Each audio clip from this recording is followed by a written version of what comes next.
For me, never giving up meant just that. I mean, every single day when I woke up, I thought, today's the day.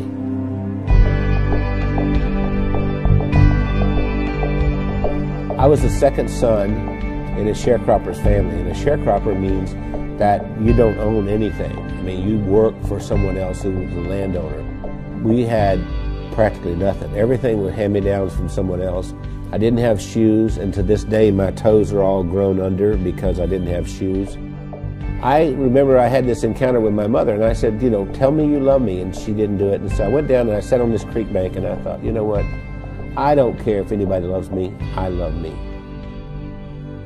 I made a list of goals that I wanted to accomplish, and they were laughable because I didn't even have 2 nickels to rub together, but my first goal was I was going to be a millionaire by the time I was 35.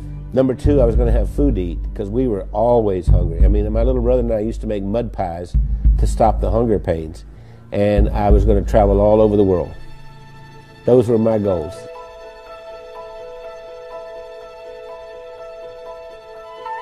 I've learned everything from working with Randy.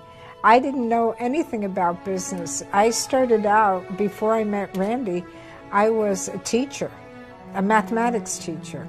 Well, I think we have a very good balance. Randy's really good in sales and telling the story and explaining why people need to have whatever it is that he's selling. And then he comes to me and says, Wendy, can we make it do this? And I have to get it done. We started working together, and we were together all the time doing things, and that we just, you know, couldn't be without each other. And once she got exposed to me, it was downhill from there. I mean, she could not last a day without me. That's probably true. That's what the COO does here. Does hair? She preps me. Spit on it, honey, like you used to do. I never spit. We retired a few times. Did he tell you that? We've tried retirement 3 times, but we never figured out exactly how to do it, because we've worked all of our lives. We took a year and we traveled around the world. Then when the decision of the day became, where are we having breakfast? I thought, we're in trouble. If I were giving you advice and you were meeting Wendy for the first time, I would tell you, don't get your feelings hurt if she uses her phone while she's meeting with you. Hey, Kim. Hey, Chris. Okay. I'll see you in the morning. All right. Bye. Bye-bye. I kind of feel like a triage nurse at a hospital. And every week I go in and I reprioritize. No, I'm not approving that. I think what drives Wendy is her desire to be the best and provide the best of service to everyone.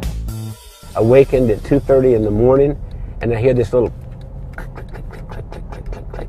and it's Wendy over there looking something up at 2:30 in the morning.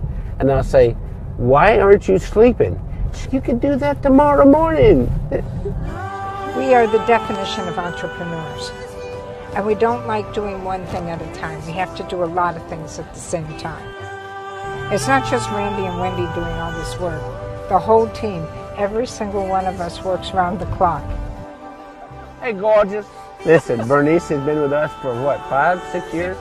6 years. Yes. And we love her to death. And I love you guys. Yeah. Randy leads with his heart. And he's the most incredible person I've ever met. He's gone through so much in his life. And I believe that Randy's, I'm going to make me cry here. Randy has made the difference in my life. What's important is, what do I contribute in this day to make the world a better place? I know that sounds corny, but that's really what it is. My daddy used to say, we leave here with empty pockets. The other thing my dad said is that when you leave, you'll be accountable for 2 things. 1, how did you treat Mother Earth? And 2, how did you treat the people on Earth? I feel that I have found joy and that I've given joy, and I think there's a lot more joy that we can give.